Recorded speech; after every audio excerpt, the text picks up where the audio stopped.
Hello everybody, my name is History Dumbed Down. This is my third video. Today I'll be ranking historical generals on the tier list. So yeah, here we go. And before I actually start ranking them, I want to go over some ground rules. I've written down here a list of criteria. So here it is. Number one, record. So what was their battle record, like their win losses? Who do they fight opposition? Their difficulty of opposition. Three, were they innovative? So did they introduce new tactics, new weapons to the field? Three, innovation. Four, tactical skill, kind of goes into innovation. They kind of go hand in hand. Five, leadership or inspiration. So I mean, how could they inspire their men? Were they well liked by their men? And also their level of like aura too, which is kind of hard to sort of codify and calculate. It's based off vibes, but it's whatever. Aura matters. And then last but not least, lasting impact militarily and politically that these generals had. So number one, Alexander Nevsky. So the thing is with Alexander Nevsky, he didn't really do anything innovative. He was obviously pretty good tactically. He had some tactical skill, and it was pretty smart for him to bait and lure the Teutonic Knights onto the ice, take away their strengths and exploiting their weaknesses. He did a good job there. That's like pretty, tactical. Any good general will do this 101. He has a good amount of aura, obviously. He's a pretty mythical figure in Russian history. I mean, he's the guy who basically, saved Russia from being, from becoming Catholic and making it Orthodox. Like he has a lot of aura, and also he has a lasting impact military and politically. But the thing is, Alexander Nevsky, I think, is just like, look, here's the deal. Compared to the other guys in this list, you got Alexander the Great, Genghis Khan, Napoleon on this list. Like, he doesn't really stack up against them. Like, he's just not that level. So I'll put Nevsky in C. All right, Alexander the Great. We don't really have to say much. He's S. In my opinion, he's the GOAT. He's the greatest ever. People try and argue Julius Caesar's better, Napoleon's better. He did it first, and all these guys that came after him, pretty much if you were living in Europe or in the Middle East, you looked up to Alexander the Great, and your goal was to try and emulate him. I don't need to say anything else. Like, he's S. I'm not going to go into the criteria. He's S, and I think we can all agree on that. He's at minimum, bare minimum A. One of the greatest conqueror ever in history. All right, now Attila the Hun. So Attila the Hun, I would say he obviously had a pretty tough opposition, like obviously fighting the Eastern Roman Empire. The Western Roman Empire was not as difficult of an opposition. I mean, at that point, the Western Roman Empire was, a joke. It was declining. It was bad, right? It was basically apocalyptic if you were living in the Western Roman Empire back then. He wasn't particularly innovative. I'd argue he was pretty innovative. Having these nomadic armies, kind of a precursor to Genghis Khan, using the horse archers and, shock and awe tactics, sort of like, ancient warfare blitzkrieg, that kind of warfare. So I was just pretty innovative. Do I think tactically he was the best general? I don't think so. I think he was definitely smart. I think operationally, like strategically, he was smart. Instead of having to like just, like try and conquer all of the land that the Romans had, he just decided to just extract tribute from them, and then if they didn't give him tribute, he would just be like, okay, I'll just raise one of your cities to the ground. So he was pretty smart in that way. He was able to exploit their weaknesses. But I think a big knock against Attila is that he didn't win the Battle of Chalon, the Battle of Catalonian Plains. That's kind of a knock to him. It was a draw, but it was more of like a Roman strategic victory because it kind of stopped Attila's push into Europe. And he didn't get to conquer Rome either, but he did wreak havoc on Rome. Obviously, there's a ton of aura. Attila the Hun. I mean, that name strikes fear. That name evokes a certain feeling. Attila the Hun is just, and his men definitely liked him a lot. He was that classic nomadic figure like Genghis Khan, Timur the Lame, like those types of nomadic Central Asian leaders, even though he was from Central Asia, but no, they had that sort of like, real respect for they acquired respect from their men. And then lasting impact, I'd say he had a pretty major, I don't think it's as major as someone like Genghis Khan. I'm going to put Attila the Hun in B. I think his impact was pretty major. Like, he definitely like was hitting on Rome, but honestly, there were so many other tribal nations that were just raiding Rome, attacking Rome, and they all kind of led. He was just one part of a larger group of just multiple different nomadic tribes that brought Rome to its knees and led to its eventual downfall. This next general, he's not even a general, he's an officer. His name's Kearney. I'm gonna put him in D. I'm gonna put like a do not rank. Like, he doesn't even count. I'm gonna make a new category. Can I even make a new category? Oops, no. Okay, oops. Yeah, anyway, he's not even a real general, so he doesn't count. Belisarius. All right, Belisarius, I think pretty much won every battle he participated in. The sad thing about Belisarius, if you know, Belisarius was a cuck, simply put. Rome's last great general, the last great general of Rome. But poor guy, his wife left him. He became like a beggar and like homeless. It's really sad what happened to him, but he's a great general. Anyway, he is a great general. Pretty much won every battle, I think. Opposition, he fought the Sassanids, the Ostrogoths, and the Vandals. He fought 3 different types of enemies. He beat all of them. Especially, I would say the most impressive thing that Belisarius did, I'd argue, is either between his wars against the Sassanids or when he invaded Italy and he fought the Ostrogoths and he took Rome back. I think he did it. He was able to win open field battles, pitched battles, and he was also good during siege battles. That's pretty impressive. So he had tough opposition. In terms of innovation, I wouldn't say he was extremely, not to my knowledge, too innovative, but he was definitely very tactically skilled. If you're able to beat 3 different kinds of enemies, and if you're able to succeed in different formats of battle, I think that definitely speaks to a pretty high level tactical skill. So I would say, yeah. And I mean, if you even look at, like, for example, here we go more specifically, like the Battle of Dara, which I think is one of his more impressive battles. The Assassins have a larger army. I actually, before the battle, Assassins were talking some shit. They were talking some smack to Belisarius. They were like, I think the general like sent him a letter and was like, I'm gonna beat you and I'm gonna take a bath. I'm gonna take a bath in Antioch. I think the Assassins were trying to take a Byzantine city, and he was like, I'm gonna take a bath in that city. So there's some trash talk before the battle happened, but Belisarius like hit his cavalry and he built trenches, and it was a very impressive victory from Belisarius. What else is there as well? But I would say, yeah, just a lot of tactical skills already covered. Leadership aura, he definitely had a lot of leadership around his men. I think another thing too, aside from that, like all these honestly, the leadership thing, like he doesn't have as much aura as these other guys, but he's definitely a good leader, as many of these generals are. I think what's also really impressive about Belisarius is the fact that Justinian really didn't give him that many resources, because Justinian was terrified of him. You know, basically, this is a common trend in Roman history where generals, they win battles, they start becoming popular amongst their men, their egos grow, and their minds start getting filled with all these ideas of basically overthrowing the emperor and leading a coup and becoming emperor themselves. So Justinian was terrified of Belisarius doing that. But Belisarius was super loyal, and he still succeeded and excelled despite Justinian really not giving him that many resources. So that's another plus for Belisarius. I'd say lasting impact, not crazy.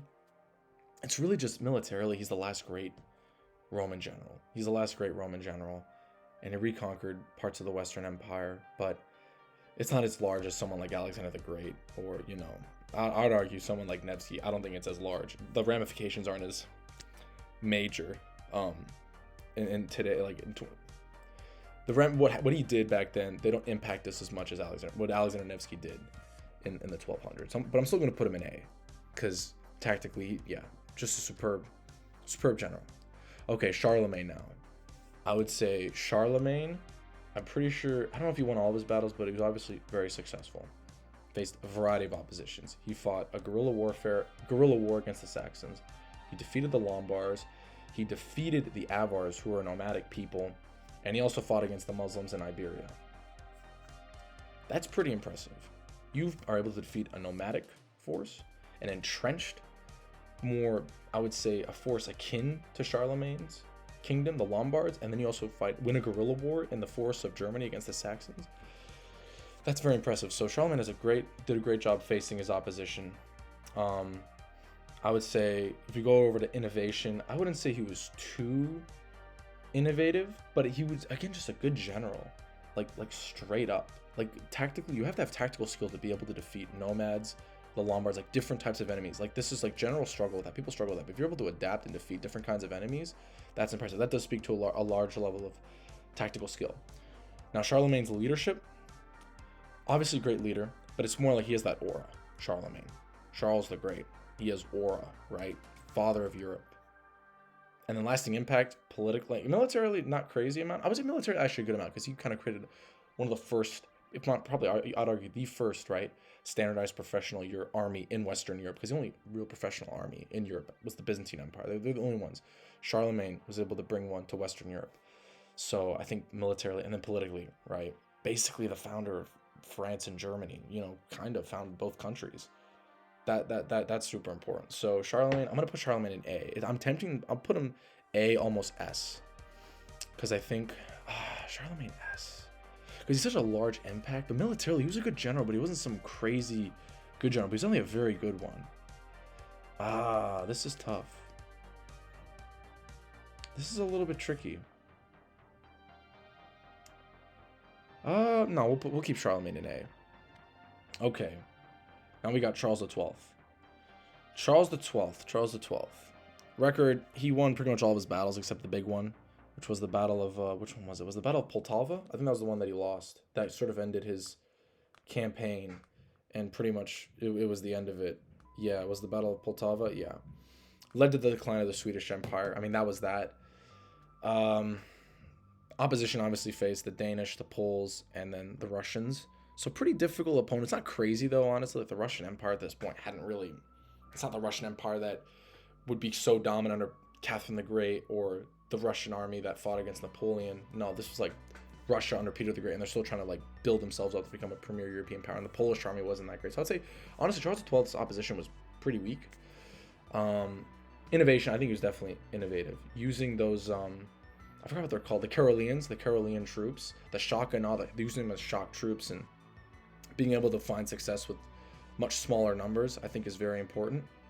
So I think definitely he was quite innovative. I think tactically he definitely had skills. For sure, to win the battles he won, but despite being outnumbered, I think definitely shows some tactical skill. And he had a ton of leadership in war, 100%. He was a young guy. He was, how old was he when he died? He was like 28. Charles XII was 36 when he died, but I think when he started the war, he was, what's 36 minus 18? He was like in his, he was oh my gosh, he was 18 years old when the war broke out. 18 years old when the war broke out. That's a ton of war. That's impressive. 18 years old when the war broke out. His men loved him. When he died, everybody was depressed. He's a legend in Sweden.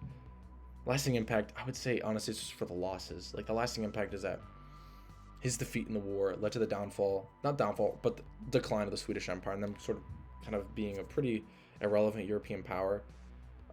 So but he's still impressive with what he did. He's still a legend for how young he was. I'll put him in B tier. Okay, Nimitz. Chester Nimitz. Basically the mastermind of the U.S. Navy during World War II. Orchestrated everything.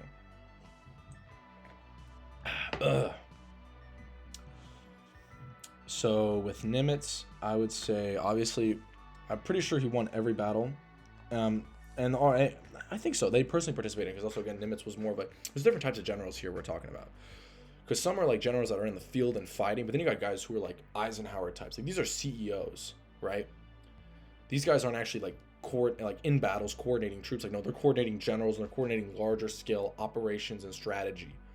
Nimitz was a mixture of both. Like he was a CEO and he actually fought in battles. Like he was actually in, he actually participated in, the Battle of Midway. Right?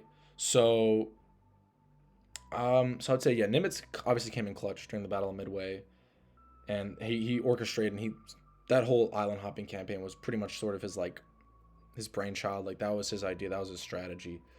I'd say, honestly, innovative. I would say the island hopping campaign was pretty smart. I wouldn't say it was innovative, but it was a good idea, and obviously it led to Japan falling. I would say he was innovative in the fact that he saw the way that he saw how naval warfare was changing, and he picked the right side. He basically saw that it was moving more towards aircraft carriers, and so he made the right call to, wait 1 second. Sorry about that, I'm back. So yeah, anyway, back to talking about Nimitz. So obviously, innovative, as I said, he saw how naval warfare was changing, and he focused on building the Navy around aircraft carriers. So obviously, in that regard, he wasn't like the originator of this whole idea of using aircraft carriers, but he bet on the right thing. So he was innovative. He was smart enough to see how naval warfare was changing. So that is innovative, I would say, to some extent.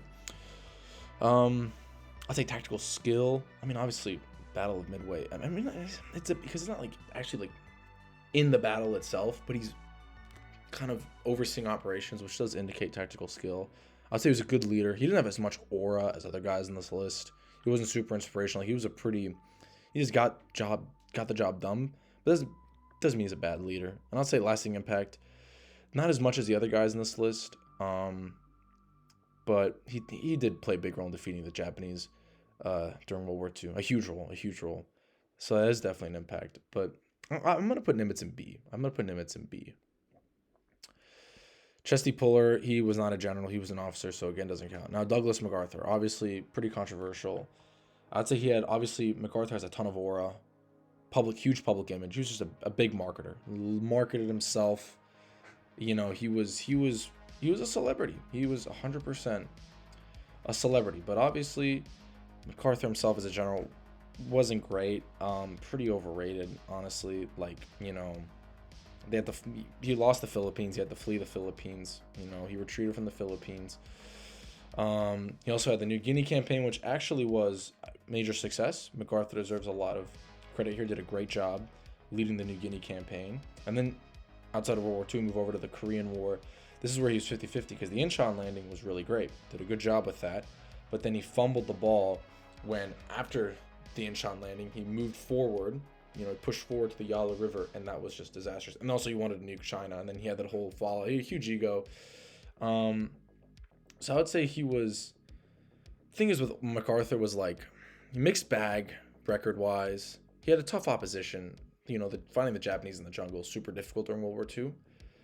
He wasn't particularly innovative. Tactically, he was not great. I think he was pretty arrogant. Leadership, he was more about himself. I don't think he was the best leader either. He definitely has aura, but because that's how he marketed himself. And the lasting impact, nothing crazy. I think he was just that guy who was just. He's had a big ego. I think MacArthur had a big ego. So I would say, honestly, I don't put MacArthur. I'm gonna put MacArthur in C. I think D is too harsh. I'll put him in D. Nah, but he did win some battles. But these are all guys who have had success. Somebody's got to be in D. I'm putting him in D. I'm putting MacArthur in D. Wellington. All right, Duke of Wellington. Now, here's my thing with the Duke of Wellington. I think Duke of Wellington, honestly, is S. Like, normally he'd be an A, but because he defeated Napoleon, come on, like that's because if you think about it, like he was very successful during the Peninsular War. He did a great job defeating the French and kicking them out of Spain. You know, obviously he had a lot of help. I mean, the Spanish guerrilla fighters obviously helped with that. But outside of the Peninsular War, he had success in India. And then, as I said, he defeated Napoleon. I think that's all. I'm gonna put him in S for that. Seriously, I don't really have to do too much of an analysis here. If you beat Napoleon, like, that has to count for something. S for me. S. He's S. That's all I need. Okay, now Eisenhower. I really like Eisenhower. I think I'm gonna put Eisenhower in A over Nimitz. I think just because he's able to manage all those egos, and I think invading Europe and trying to beat the Nazis was harder than what Nimitz had to do with the Japanese and the island hopping. I think it was a little bit trickier. I think trying to do a land invasion of Europe is a lot harder than what Nimitz had to do. I think in Eisenhower, again, as I said, he was that CEO kind of general. He wasn't Patton, he wasn't Montgomery, he wasn't, he didn't have a map and binoculars, and he wasn't moving troops around like chess, but he was managing egos and he oversaw general strategy and operations. And I think Eisenhower was one of the best. I'm going to put Eisenhower in A, I think. And he was innovative too. I mean, using those fake, they had like inflatable tanks to trick the Germans. Like that's pretty smart. That's pretty innovative. Breaking codes, making the Germans think like, where are we going to land, and misleading them all the time. And like, yeah, Eisenhower was pretty innovative. Tactically, again, it's more operations, not actual like battle skills. So I think I would say tactical minus operational skill. And then obviously great leader. I mean, he coordinated all the generals, and he kept everybody's ego in check, and everybody liked him. He had a great friendship with Zhukov as well. I think, yeah, and he had a bit of an aura. Ike, man, I like Ike. Yeah, I think Eisenhower. Yeah, Eisenhower's A, and obviously lasting impact militarily. Defeated the Nazis, led the D-Day, oversaw the D-Day operation. And also became president. That doesn't count as much, but whatever. Okay, Manstein. So Manstein is interesting. Manstein was interesting. I think he's a pretty underrated German general. Everybody obviously talks about Rommel. But Manstein is most well known because he came up with the idea. So this is a plus for him. Like this is, he gets some points in the innovative category because he came up with the idea for the Germans to go through the Ardennes. and, you know, encircle them in Belgium. Like, that was his whole idea. Like, basically the reason why France fell in 6 weeks is because of this guy. Like, this was his idea. So that's it's very impressive, very innovative. And he also had some other impressive battles. He won the Battle of Kharkov, which was like one of the last like victories the Germans had on the Eastern Front before it all just collapsed. Like, one of the last ones they had. And he also took over Crimea and Sevastopol. He sieged them down. So he's had a pretty decent track record. I would say though, the problem with him, well, not necessarily the problem, but he definitely, I don't know, Manstein, innovative, pretty tactical, won some battles. He did lose at Kursk, but he wasn't the guy overseeing all the troops at Kursk, but he lost at Kursk. But it's not completely his fault. Leadership aura, he was decent. He doesn't have a ton of aura. Like, not a lot of people know who he is. He's not like Rommel, which I'm going to discuss next, right? Rommel has a ton of aura, right? And lasting impact, not crazy. I mean, if honestly, his lasting impact is he was a key contributor to that clean Wehrmacht myth. Wehrmacht? How do I pronounce it? Whatever. Clean German army myth of how basically during World War II, the SS did all the bad things, and the German army didn't really do anything bad. They were just fighting a war that was they were just victims, and they were fighting a war waged by a crazy guy, crazy mustache man. But that's like his main impact. And also, like, what else did he do? Oh, also portraying like Hitler as like really dumb, and like the German generals as like super smart, even though it's more complicated than that. The German generals also made mistakes. Manstein's a bit of a biased source because he's a general after all, and kind of yeah. So I think it's quite brilliant. I want to put Manstein in B. I think him coming up with that idea alone to go through the Ardennes and take over France in 6 weeks, I think is very smart, very innovative. That's B. I think that's super impressive. I do, really. That's B. If you think about the context of World War I and how hard it was for them to take France during World War I, how much of an absolute grind it was, and then boom, in 6 weeks you take over France. Yeah, the whole country. That's wow. Anyway, so Rommel, record, won most of his battles, but he lost the big one, like, you know, El Alamein. I would say the thing is with Rommel, he had a lot of success in North Africa initially. The problem was obviously supply lines. He didn't really, you know, he overextended way too much. Like, he just bum rushed his opponents, and he just really forgot about his supply lines. But he wasn't necessarily innovative, I don't think, but he definitely was not a bad general. I think winning all those battles in North Africa, using the speed of his tanks, and even though he wasn't the best with the supply lines and logistics, he didn't really have much supply lines or logistics. Like, you know, Africa Corps was not supplied properly at all. So you kind of have to give him some grace there. And he also was able to take and he eventually was able to take Tobruk, which held out for a long time, and he was able to do a good job, which he does deserve some credit. But then El Alamein, and losing, I think, twice? He had 2 battles at El Alamein, I think. Yeah, he lost twice, and so yeah, he kind of pushed too far in, and his supplies are dwindling, and that's what allowed him to. But then again, as I said, the Germans just didn't really supply their generals that well at all. Wait 1 second, is this recording? Oh, this has been recording. Okay, oops, my bad. This has been recording. All right, anyway, sorry. Back to what I was saying. Anyway, yeah. So, tactically, he was pretty good. I think definitely good leader. A lot of leadership, a lot of aura, inspirational for his men. Not a crazy lasting impact, I don't think. Not a crazy lasting impact. If anything, he's just seen as like the one good, respectable German general during World War II, like one of the good ones, even though he really wasn't. He was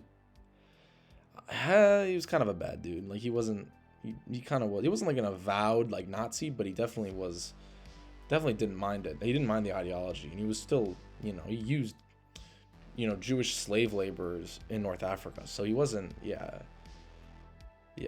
Rommel, I would say Rommel. Honestly, I'm gonna put Rommel in C. I said it. Yeah, I think Manstein is better than Rommel. I do. I think Manstein is more impressive than Rommel. Frederick the Great. Now, here's a great general. Now, here's a guy. I like Frederick the Great. Frederick the Great is impressive, without a doubt. You want to talk about innovativeness? The oblique formation, the oblique order. Having his troops, positioning your troops in that way, taking inspiration from Epaminondas from ancient Greece, that's brilliant. Boom, a plus for Frederick the Great's innovativeness. Opposition, pretty tough oppositions. I mean, he honestly always kind of fought outnumbered. Fought the Austrians, the Russians slash Holy Roman Austrian slash Holy Roman Empire, the Russians and the French, pretty difficult opponents. And the Kingdom of Bavaria, I think, where he fought in what was it called, the Potato War, which was the War of Bavarian Succession. No, he fought in a war. I could have. Let me Google this. Hold on. Fact check time.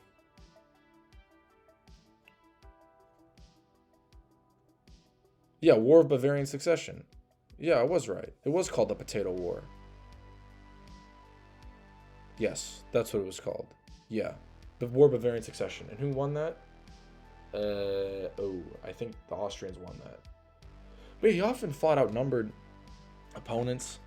But he was innovative 100%. Tactically, I mean, he's got some...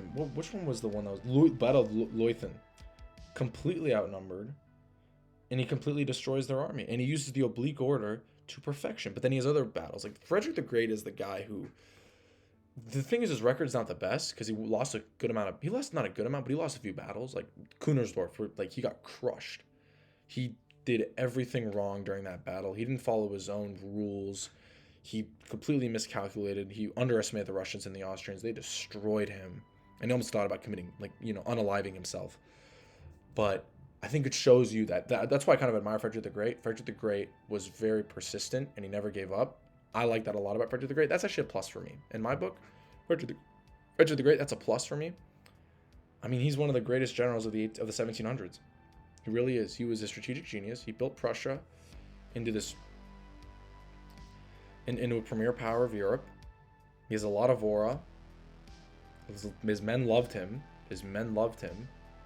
Yeah, and he has a pretty major impact. Yeah, lasting impact militarily, absolutely. He inspired Napoleon and other generals during that period of time. Politically, he turned Prussia into an actual threat in Europe. And this kind of, again, sort of was built on by other German leaders and made Germany into the premier power that it is today in Europe, or one of the premier powers in Europe. So I think Frederick the Great, I'm going to put him in A.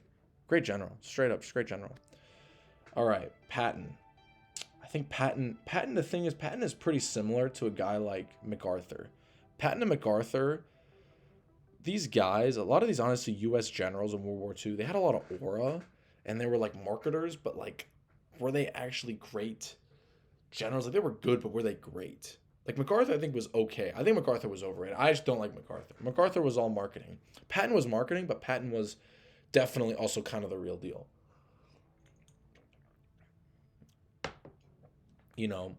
I think the thing is with Patton, if you look at his opposition, he was fighting, I mean, the Germans. For the most part, he mainly fought the Germans and the Italians. But again, the Germans at this point were kind of declining. They weren't like at their peak. If he was fighting the Germans like 1940 or 1941, it's like, okay, that's pretty impressive. But this is the Germans in 1942, 43, 44. Like, they're not what they used to be. And so, but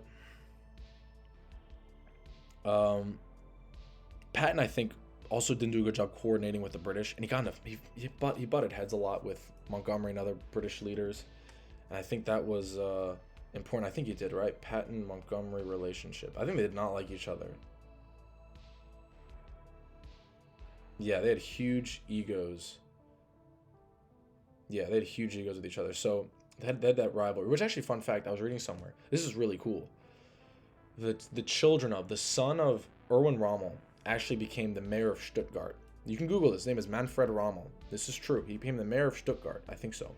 The airport in Stuttgart is named after him. What's even cooler about that is Manfred Rommel is friends with George Patton's son. I forgot his name, but George Patton's son fought in the Vietnam War and wrote a book about it. And Patton's grandson is like what was he, like a politician? I don't know. But anyway, so George Patton's son is friends with Manfred Rommel. And George Patton's son and Manfred Rommel are friends with Montgomery's son, who was also a politician in Britain, and he was a member of the House of Lords. So that's really cool. I love that. I found that out like yesterday, 2 days ago. You've got 3 of World War II's most famous generals, and their 3 sons are all best friends. I think that's such a cool little... I just found that. I'd never heard of that. I think that's super cool.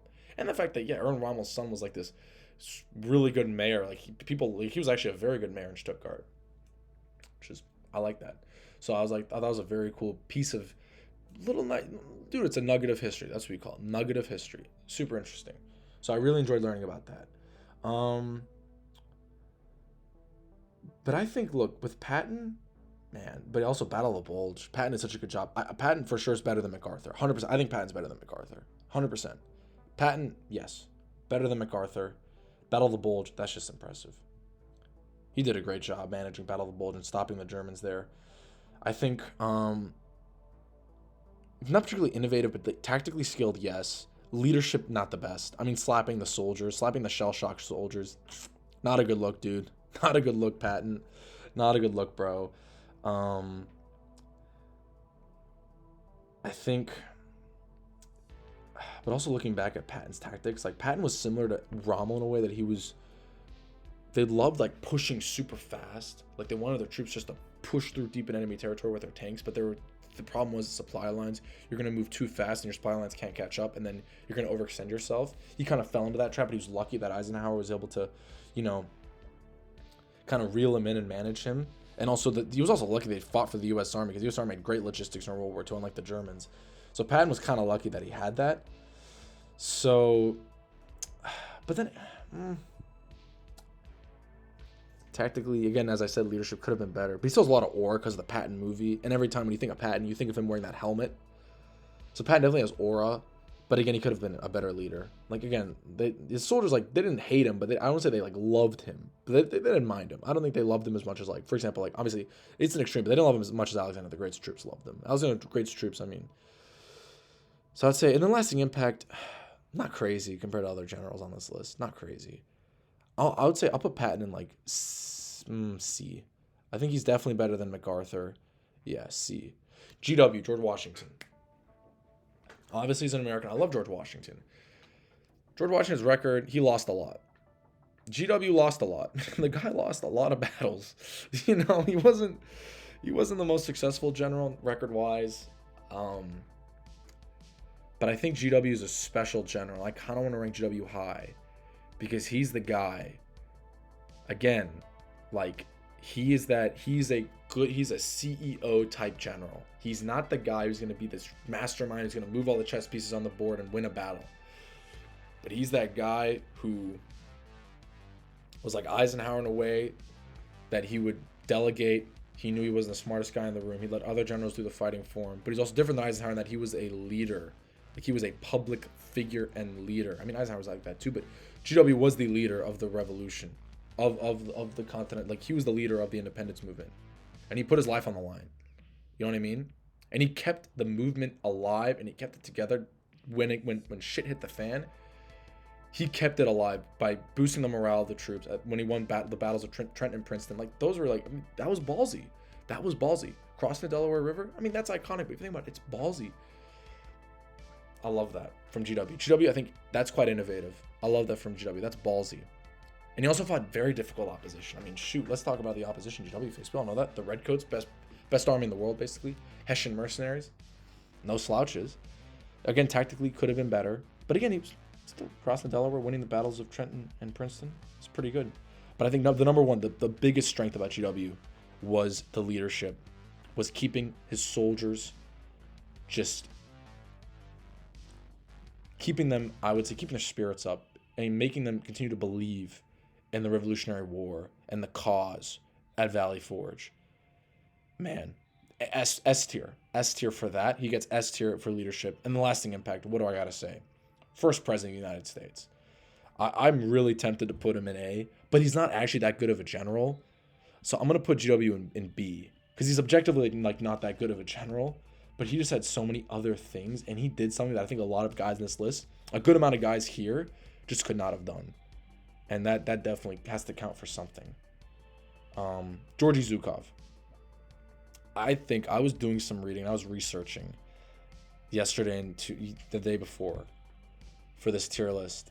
And I've kind of come to the conclusion I think Zhukov might be the best general of World War II. What Zhukov did is nothing short of amazing. I think he might be the best general of World War II. He really is. Rommel can't even hold a candle to this guy. With where the Soviet Union was, with the Germans just pounding them, bullying them, it was sad. It was depressing. The Germans just wiping them out. Zhukov comes in, rebuilds the Soviet army, the Red Army, makes them a capable fighting force, is able to defend Moscow, leads the counterattack, and beats the Germans at the Battle of Kursk, the largest battle in human history, by the way, with the most people, we're talking millions of people. He coordinates all the troops. This guy is a CEO type of general, but he can also be a tactical general, and he rebuilt an army. Like, this guy had a much harder task than Eisenhower, these other American generals. We have tons of logistics and tons of resources. This guy had barely anything. And don't even get me started with the fact this guy had Stalin as his boss. I mean, shoot, dude. This guy like had to walk on eggshells anytime he was interacting. Like, dude, Stalin. We all know who Stalin is. You know, the kind of guy Stalin is. I'm really tempted to put Zhukov into S. I think what he did is one of the most impressive feats in human history. And he fought the German army kind of at their peak. He really did. He won pretty much. He won every battle. I don't think the guy ever lost. He also won the Battle of Khalkhin Gol against the Japanese. He orchestrated Operation Bagration, which by the way, during that operation, the Germans have had the most casualties in German history.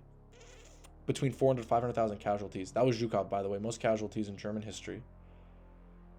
Come on. And great leadership, as I said, could stand up to Stalin.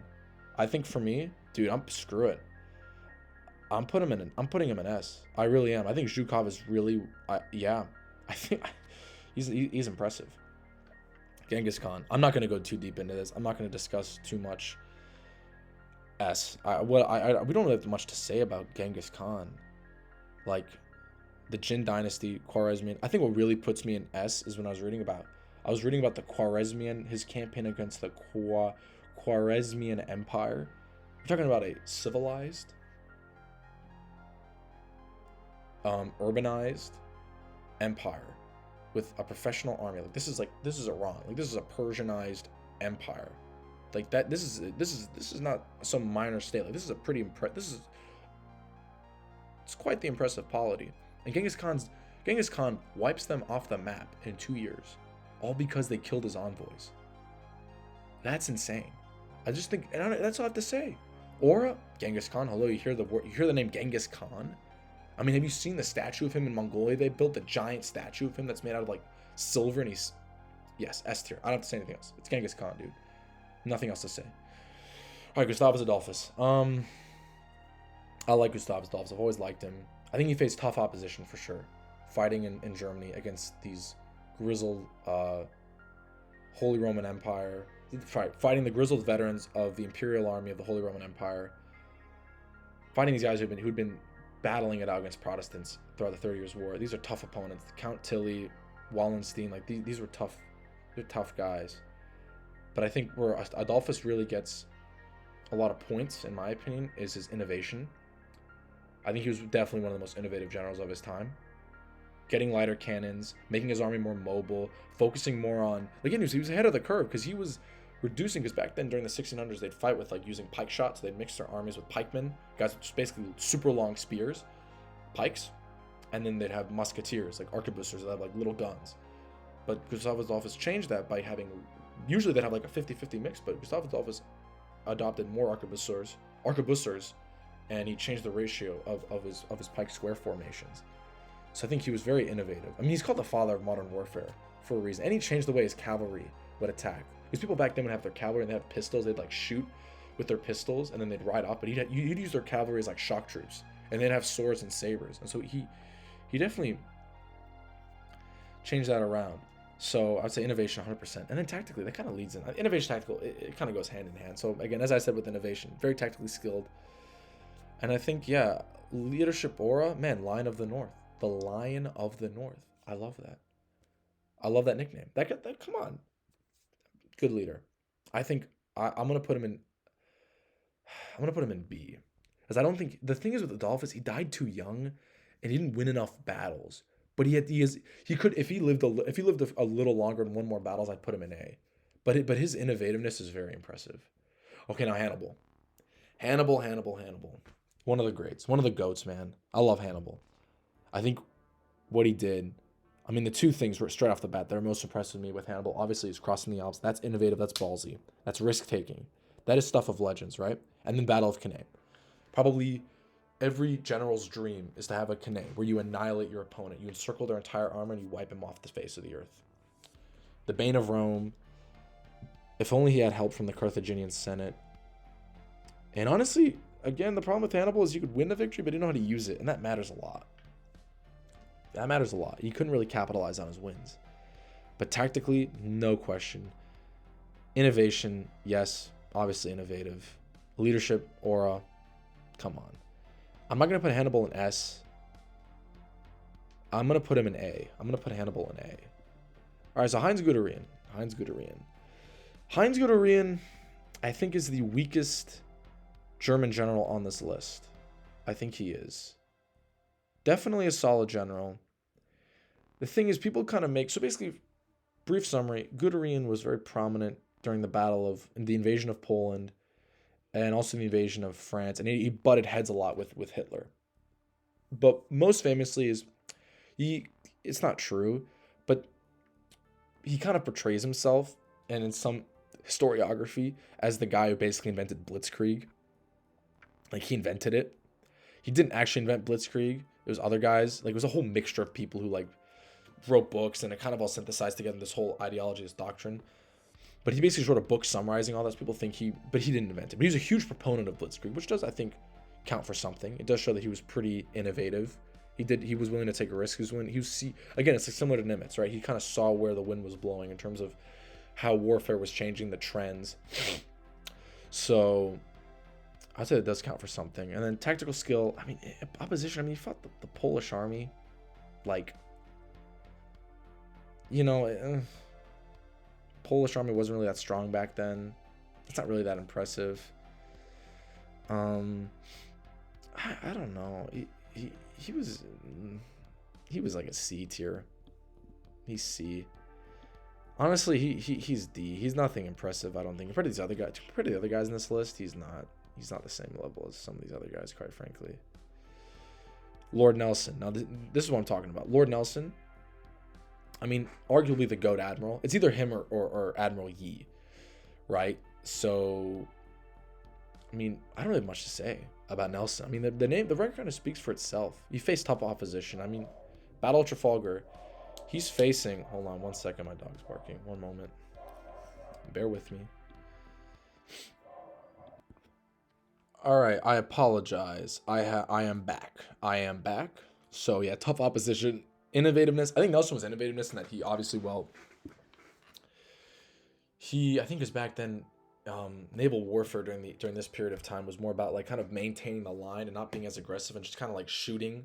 Like, you kind of keep your distance with your boats and just kind of shoot at each other, like in volleys and salvos. But I think Nelson would break the line, which basically meant that he would kind of be a lot more aggressive with his fleets, with his ships, and he'd try and get as close as possible and get more like, I don't know. It's like, no, you get what I'm saying. You'd be a lot more aggressive with his style of warfare, and it was very risky, but I mean, it worked. I mean, it cost him his life, but it worked. He saved England, right, during the Battle of Trafalgar. He did this exact thing, and he saved Britain from the invasion. So innovative, obviously tactically skilled. Leadership, probably. I mean, he was very well known for that. His soldiers loved him. They loved him. His sailors, people who served underneath him, they loved him. Ton of aura. I mean, Trafalgar Square, inspiration, yeah. And then lasting impact, he saved Britain from Napoleon. Huge deal. One of the Royal Navy's greatest ever admiral. How old was Nelson when he died? I'm actually curious. That's what I'm also curious about. Wow. 47. I was actually older than I thought. I don't know. I'm gonna put him in B. He is the GOAT admiral, but I just think, nah. He's impressive, but it's just, how many battles did Lord Nelson fight in? Because he only ever lost one battle. But man, he was, oof. I'm gonna put him in A. I'll put Nelson in A. I think he deserves it. Okay. Pershing. I think, look, Pershing, a lot of Pershing's credit, I think, should go to the fact that he was able to professionalize the U.S. Army and make it a capable fighting force during World War I. Considering the context, you know, the U.S. soldiers, they got off the boat, they're in France, and they're, you know, serving alongside dudes who've been in the trenches for the past, you know, like 3 years. So the fact that he's able to do that, professionalize the army, make him an effective fighting force, I think that's like his main achievement. I think tactical innovation, nothing crazy. Leadership aura, nothing crazy. I'll put him in C. I think he's not... Pershing to me is not really that special. I compare these other guys on this list. Like, he's not D tier, but I think he deserves a lot of credit for being because that professionals in the U.S. Army, making them a capable fighting force, is what basically, in my opinion, is what won World War I. The U.S. Army is what allowed the Entente to win. It gave them just the manpower they needed, the stimulus they needed, the little wake me up, pick me up, espresso shot they needed to win the war. I said it. I'm biased. I'm American, but I just feel like that's what it was. It was all about manpower. Okay. Oh boy. Julius Caesar. Ooh, Julius Caesar. Look, I love Julius Caesar. I think he's a very interesting and a very important historical figure. He fought a wide variety of enemies. And it's true, Julius Caesar is impressive because he defeated the other great generals of his day. Vercingetorix obviously was no slouch, but Pompey, very impressive, defeating Pompey, who was also another great general in his own right. But to be fair to Pompey, also had like the troop quality that Pompey had was a lot worse. But Pompey also had the number advantage over Caesar, so it's gonna vary. But I would say he was pretty innovative, a master of siege war. So he was innovative tactical skill, 100%. Built the Rhine bridges in like 10 days, able to cross the Rhine, intimidated a bunch of Germanic tribes just because he could. Obviously, the Battle of Alesia, which showcased his brilliant siege engineering skills. Leadership aura, no question. I think honestly, my thing is with Caesar, I think he's a great general, but I just think I'm gonna put him in. I just don't think he's S. Because his invasion of Britain failed. I think it's impressive that he beat Pompey, but I think Caesar's had a much better army than Pompey. I really do. Because a lot of Pompey's troops were just untrained, just recruits, and Caesar just had all these grizzled Gallic veterans. I just think compared to Alexander the Great, it's just they're not the same. And I think Caesar just had a pretty big advantage against the Gauls too. I mean, you just have much better troops than the Gauls. You just do. Yeah, I think Caesar's not S. That's hot take, but I think Alexander the Great's more impressive. Yeah, I said it. Okay, Khalid ibn al-Walid. Now, record-wise, I think I'm going to put him in S. I think I'm biased because I'm Greek. And when I think about the Battle of Yarmouk, yes, it pisses me off. We fumbled. But look, you got to give respect to this guy. You got to show some respect. He was a great general. I mean, if you think about, if to talk about innovation here, I mean, he had his troops march through the desert in like record time. Nobody thought it was possible, but he had all of his troops march through the desert, and they all survived because he was able to use camels as like water containers. Like they were able to like use the water that was in the camel's hump to survive and march through the desert and help and reinforce his allies. Like shit, man. And he's outnumbered in a lot of these battles too. I really want to, because if you look at his record, like he won so many battles. I don't know how many. I think it was like 50. I think he won 50 battles. Like shoot, S, just straight up. What a general, yeah. And just impact too, because if it wasn't for him, I mean, Islam he played a huge role in growing Islam in the early stages of the Arab expansion. I mean, in Islamic expansion, the Islamic conquest.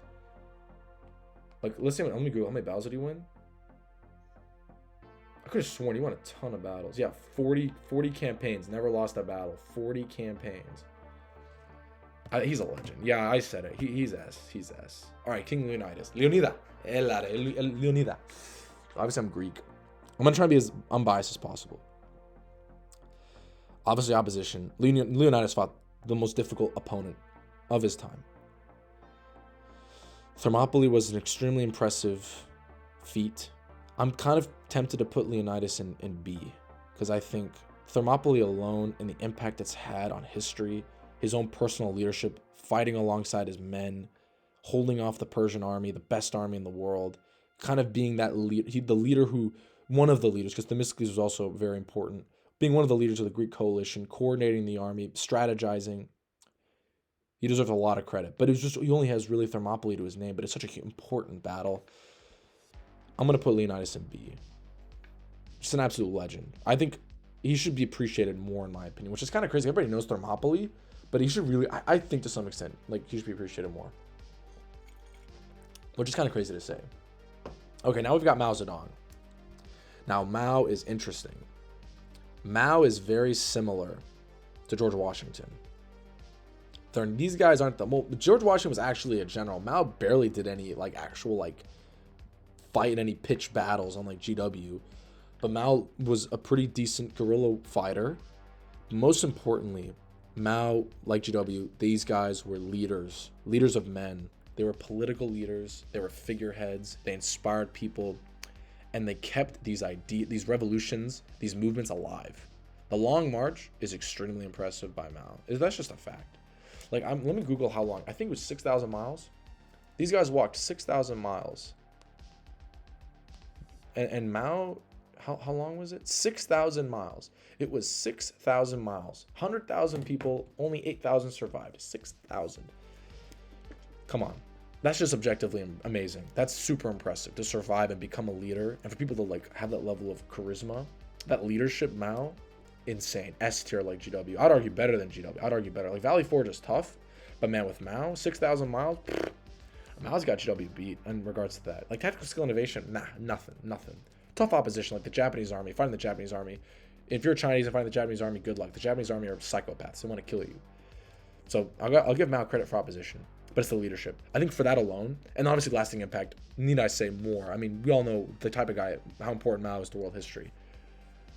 I would say Mao's B. I said it. This is a hot take, but I get it with generals, like tactics and battles, but there's also leadership, and there's more to these guys than just like, because again, this is something that a lot of these guys would not have been able to have done, but Mao did it.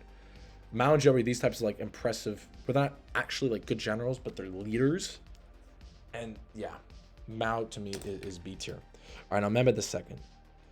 I'm being unbiased as much as possible. I really don't think Mehmed II is that impressive of a leader. I really don't think he's that impressive. I don't. I think he's overrated. I really do. I think a lot of the opponents he faced, like the people he conquered, were really easy. They're gimmies. Like, he conquered Constantinople, and I think, but no, I'll give him credit because he was innovative for like putting his ships on land, using the logs to roll them, incorporating the cannons from Orban. But then again, to be fair, Constantine the 11th also was going to buy the cannons. The problem was the Byzantine government was broke, so they couldn't buy the cannons. So he also thought about buying the cannons too. So Mehmed's not some genius for like, oh my gosh, we're going to use cannons. Like, Constantine also saw the usefulness of them. He just didn't have any money. But I'll still give credit there. I would say Mehmed was actually quite innovative. Mehmed was innovative. I'll give Mehmed his credit here. He was innovative. And also opposition, I will admit, a lot of it was easy, but Mehmed did fight a lot of other great men of his time. He fought Skanderbeg, he fought John Hunyadi, he fought Vlad the Impaler, and he fought this other Moldovan king, Stephen the Great, I think, of Moldova. So Mehmed fought all these other, Stephen the Third of Moldova, Stephen the Great. So Mehmed fought all these other great people of his time. The problem is, Mehmed didn't really beat any of them except for Vlad the Impaler. It was the only guy he really beat. The rest of them all kind of had his number. They all were 2 steps ahead of him. They all defeated his armies. Mehmed just had huge numbers and just honest. And Mehmed not only had the troop advantage, but Mehmed also had the actual I'd argue soldiery advantage. Like, his soldiers were very good. The Ottoman army in the 1400s was a very good army. You had the Janissaries in their prime. Like, we're not talking the 1700s Janissaries that were lazy and corrupt and like a joke. Like, these are like the prime Janissaries. And he still couldn't beat. He only beat Skanderbeg, the Albanians, because Skanderbeg died, first of all. Skanderbeg died. Stefan the Great had his number. John Hunyadi also had his number. The only reason why, again, Mehmed could get the upper hand over the Hungarians is because Hunyadi died. Like, again, I really don't think, I don't think Mehmed's all that. I think he's overrated. I really do. He conquered a good amount of land. He conquered a good amount. But, like, no. I'm tempted to put Mehmed in C. I really don't think he's that impressive. I really don't. Like, I just, I think honestly, like Salim the Grim I think he's a better general than Mehmed. Salim the Grim deserves a lot more respect. Salim the Grim was a very good general. I think there are a lot of other Ottoman. Yeah, I don't think. No, but he has a huge impact though, because Constantinople has a huge impact. I'm tempted. I'm kind of tempted to put him in B. The problem with putting him in B though is like, nah, he's B. He's objectively a B leader. Just for conquering Constantinople, even though it was easy, it had such a major impact on history, and it still was pretty tough to do. And he was 21, to be fair. He was 21. I will give him some credit. That is tough to do at 21.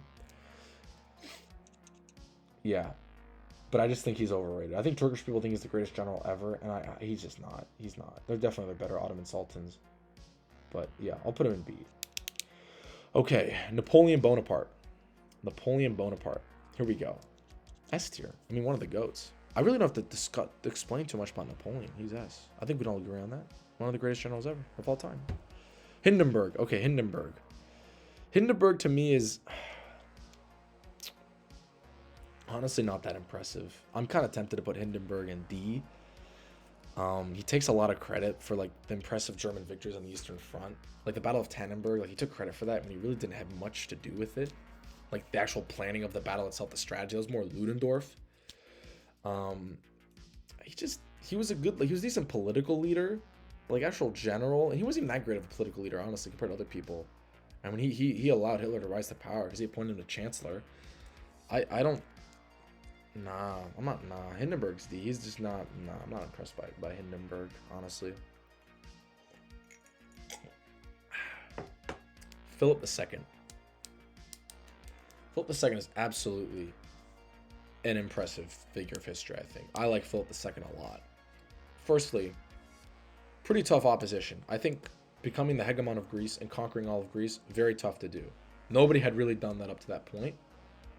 Like they could, like people would become the hegemon of Greece. Like Sparta had hegemony, Athens had hegemony, whatever. But they never really controlled all of Greece. Philip conquered all of it. Like he got all of it. Like you could be number one, but there are still people who can rival you. Nobody rivaled Philip in Greece. That's impressive. First of all, opposition, and then innovation. Come on, he invented the sarissa. He invented the Macedonian phalanx. This hammer and anvil combined arms warfare. He crushed the sacred band of thieves at Chaeronea. Well, Alexander the Great helped out a lot with that, but still Philip was commanding the leading commander of the army. Philip, very impressive. And he also pioneered a lot of siege techniques too. Used a lot of siege engines. Very innovative, tactically skilled. I think leadership, fought alongside his men. I mean, he lost an eye in a battle. An arrow hit him in the eye. He like broke his leg during a battle. I think a spear hit him. I think someone stabbed him in the ankle with a spear. Fought alongside his men, and I think a big impact because he was basically he was the ally. Alexander the Great was the oop. I'm gonna put Philip II in A. I think Philip is really, yeah, I like Philip II a lot. Qin Shi Huang. Qin Shi Huang is interesting because he wasn't really a general. He didn't really fight in wars. Qin Shi Huang was an administrator. Like he's so important though because this guy, I mean, he's like the first emperor of China. He's a huge deal. I mean, the name China, I'm pretty sure comes from the Qin dynasty, and he was the first emperor of China. Which I said that. He built the Great Wall of China. He was the first one to start building it. It was his idea. So I would say, but in terms of like actually like being a general, he's not really a general though. That's the problem with Qin Shi Huang. Because the thing is, compared to all these other guys here, like Hindenburg was a general, Pershing was a general, Mao Zedong, George Washington, these guys were actually generals. Was Qin Shi Huang, to my knowledge, was never really a general, you know.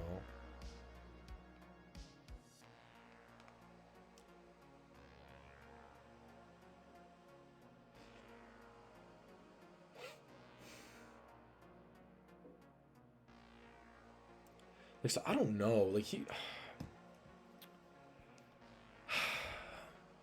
wasn't an idiot because he also was kind of like an operational guy because he would coordinate stuff,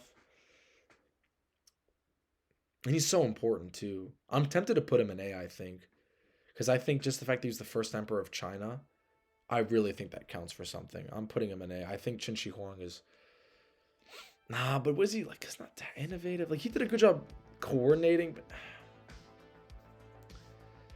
is he as because these other guys were generals? No, if I put Eisenhower in A, Hmm. I feel like I might need to make some changes here. I'm gonna put Eisenhower in A. I'm gonna put Qin Shi Huang in B, and I'm gonna put Qin Shi Huang in A. I think what Qin Shi Huang did was harder than Eisenhower. Coordinating all of his generals, conquering China, winning the war, and then his lasting impact, I think, is, I'd argue, is larger than Eisenhower's, I think. Kind of making China like a standardized country, standardizing all of... That's a pretty big deal, I think. I'll put Qin Shi Huang in A. Yeah, I'm cool with that. Okay, Robert E. Lee. I don't think much of Robert E. Lee, quite frankly. I think he's overrated. I might just put Robert E. Lee in D, to be honest with you. I think, like, he had tough like, a lot of his generals that he faced opposition-wise before he faced Grant were jokes. McClellan, joke. Burnside, joke. Not really innovative. Tactically pretty decent. Like, Battle of Chancellorsville was impressive. I think he was a good leader amongst his men. I think he was just mid. He's not D. I think he's definition of C. Robert E. Lee does not impress me. Robert E. Lee does not impress me. All right, Saladin. Saladin is interesting. I don't think Saladin is weird because I don't think he was that actually good of a general, but I think he was a good king, and I think he was a good. He was a good state builder. If you know what I'm saying. But actual general, like, he lost to Richard the Lionheart. He lost to Baldwin IV. He had some impressive battles, like the Battle of, was it Hattin? That was actually a pretty impressive battle. A very impressive battle, I'd argue, actually, because he pretty much captured the entire Crusader army. So I gotta give, yeah, Battle of Hattin. Horns of Hattin. So that was impressive, definitely, from Saladin, but not... I think he definitely had some decent tactical skill, like preventing the Crusaders from getting water and cutting off their water supply and basically tiring them out and then crushing them at Hattin. But then the other battles he lost. Definitely a good leader. Saladin was a really good leader. I mean, kind of unifying a large portion of the Muslim world, becoming a leader for them. Basically winning the Third Crusade, I'd argue. Basically won it. And he has a pretty major impact, I'd argue. Pretty huge impact, actually, on the Arab world and on the Muslim world. I'm going to put him in B. Like, if you think about it, like, a big portion, he's like a major figure in Arab and Kurdish nationalism. I mean, I didn't know this. I just found out about this yesterday, but the coat of arms on like 5 or 6 Arab countries is Saladin's coat of arms. It's like his eagle coat of arms. I did not know that. So I think B is pretty accurate for Saladin. I like Saladin. I think B. Scipio Africanus. You know, I kind of want to put Scipio in S because he beat Hannibal. He's the guy who finally brought an end to the Hannibal. I think for that alone, I kind of want to put Scipio in S. That's really... It's the same thing with Wellington. It's the Wellington rule. I mean, dude, you beat Hannibal. You beat him at his own game. You figured him out. You used the Numidian cavalry, which he used to beat him. You figured out how to beat his elephants. Yeah. Scipio's S. Scipio's S. All right, Shaka Zulu. Shaka Zulu. The problem is I put too many guys in B. I probably should be a little more critical, but I'm just being honest. Like, I think with Shaka Zulu...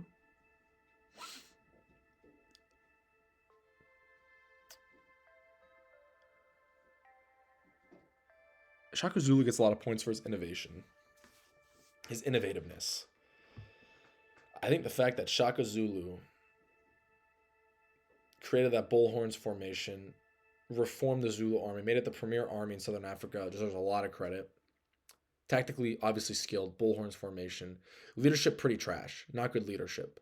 But I think being an actual like general, very smart. And considering what he did, I think Shaka's a... I think objectively, if you think about it, like, this is a little controversial, but he changed everything for warfare in his region, in his neighborhood.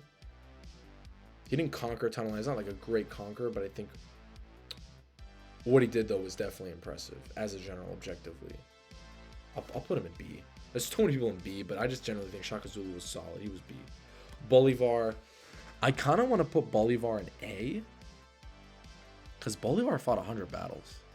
That's, like, dang. 100 battles? Gotta, come on, man. 100 battles? And he was the leader for this entire, and he had huge, yeah, he's A. If you just think about it, 100 battles, leader of the entire revolution. He was the figurehead. Aura, Simon Bolivar, liberated like what, half of the South American countries. That's a huge impact. What, 2 countries are named after him: the Bolivarian Republic of Venezuela, Bolivia. 2 countries are named after him. I'm no problem putting Bolivar in A. I think for 100 battles, man. Also the impacts too. I mean, I gotta factor in a little bit. I think political impact does matter a little bit to these guys. I think it does matter a little bit. It all factors in. Maybe I should be a little more strict with just tactics. I don't know. No, we'll stick with this. I'll get some feedback. Subotai, S. Subotai, without a doubt, S. This guy, video game numbers. What's the stats? 20 campaigns, 65 battles won. I think an insane level of land conquered, fought in a variety of different environments against a variety of different opponents. Insanity. One of the GOATs. S tier. Subotai, S tier. Lawrence of Arabia, again, not really a general. D. Like, he's not really a general. Like, nah. Timur the Lame. Okay. Timur. I'm kind of tempted to put him in S. I think a lot of these Muslim Central Asian conquerors, sorry, not Muslim, these Central Asian conquerors, Timur is Genghis Khan light, but that's no disrespect. Genghis Khan is pretty tough. Those are pretty big shoes to fill. So I think Timur the Lame is S. I really do. Never lost. Was the terror of the Middle East and Europe. Fought other pretty impressive people like Toktamish, Bayezid the Thunderbolt, sacked Delhi. He fought a lot of other impressive leaders. Ton of aura. Timur. S. I'm putting him in S. Timur is an impressive figure. Yeah. I mean, dude, his conquest killed 1% of the human population. The guy's a video game character. He's a video game, literally. Unconditional surrender Grant. So Grant and Sherman are interesting guys. Obviously, he's an American. I love these guys. I think Grant was the guy. Vicksburg, very impressive. He could pull off a siege encounter. He did well. I think he had 2 Confederate armies surrender, 3, which was pretty much unheard of. That's very impressive. Obviously, he beat Lee. He figured out how to beat Lee. Because most Union generals would be too conservative. Like, they'd take some losses, they'd retreat. But Grant would just keep harassing and being aggressive with Lee because he knew he could replace his troops. So he'd press his advantage. So Grant deserves credit for that, for leading like a swift end to the Civil War. And then lasting impact. I mean, he's a U.S. legend. On the $50 bill, became president. I like Grant. I do. And I think Grant, I kind of want to rank him over Eisenhower because Grant was like a general. But I don't know. I'll put Grant in B. I think him and them are the same. They both had their strengths. I think Sherman to me, his March to the Sea was a masterpiece. I think for that alone, he should be an A. He's the first modern general. He utilized total war to win. He is the prototype of what a modern general should be. Total war, I mean, changed everything. March to the Sea was brilliant. Yeah, I'm gonna put him in A. Yeah, A tier for Sherman. Yeah, for sure. William the Conqueror. Okay, obviously William the Conqueror has a huge influence and impact on history, but him as an actual general and commander. Okay, here's the problem. Now I might have to make some changes to this. I might have to switch some things on because I did the same thing with Qin Shi Huang. Qin Shi Huang wasn't even a general, but at least William the Conqueror was a general. You know, I'm gonna put Qin Shi Huang in D because he technically wasn't even a general, but he was an operational guy with Eisenhower. What he was more impressive than Eisenhower, though. What he did was more impressive than Eisenhower, in my opinion. I think unifying China and standardizing everything, I think it's more impressive than what Eisenhower did. But anyway, back to William the Conqueror. him as a general, I think he was all right. He lost a few times, and the Hastings he won, but with Hastings, like, to be fair, the Anglo-Saxon army had just beaten the Vikings at the Battle of Stamford Bridge, and now they have to go fight.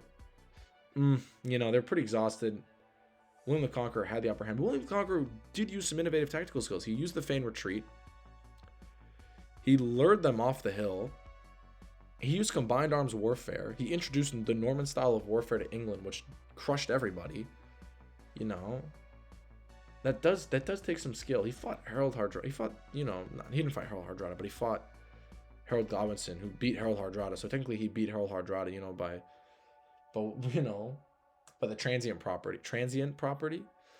So he did fight some other impressive men of his time, but he didn't really didn't fight too many battles. I'm gonna put him in B. I think C. I think C. Honestly, for that too, you know what? Thinking about it more, Saladin is C. I think Saladin is C. Yeah. Saladin is C. I'm happier with that too. I think Ulysses S. Grant B. I'm actually Charles the 12th. No, Charles the 12th was a young guy though. That's the thing. He was a young guy and he fought. You know, Charles the 12th was impressive. Attila the Hun, Grant, Bolivar, Qin Shi Huang, Julius Caesar. I kind of want to move Qin Shi Huang because he's not really a general. That's the thing with Qin Shi Huang. He wasn't really a general. That's the thing. He was not really a general.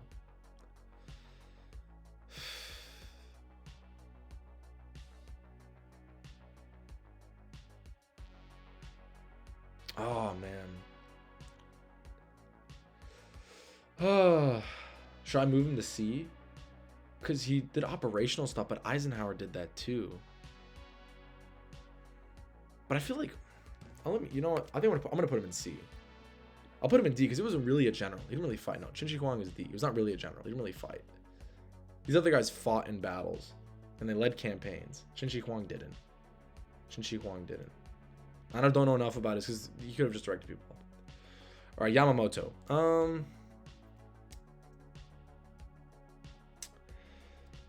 I think compared to these other guys here,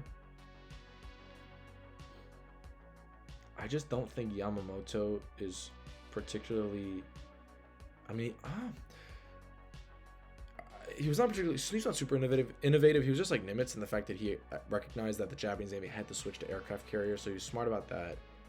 Tactically, you know, lost battle of Midway. He was definitely inspirational to his troops. To be fair, he was given a bad hand. I'll put Yamamoto in C. Because he didn't want to be in the war in the first place, and he knew that they couldn't beat the Americans no matter how hard they tried. He tried his best, but I think he could have done a better job. Yeah. I think that's fine. I'm happy with this tier list. So, yeah. This is it, everybody. Please let me know your thoughts and your opinions. Please, please, please let me know what you think in the comment section below. And yeah, thank you all for watching. And yeah, you guys have a great day.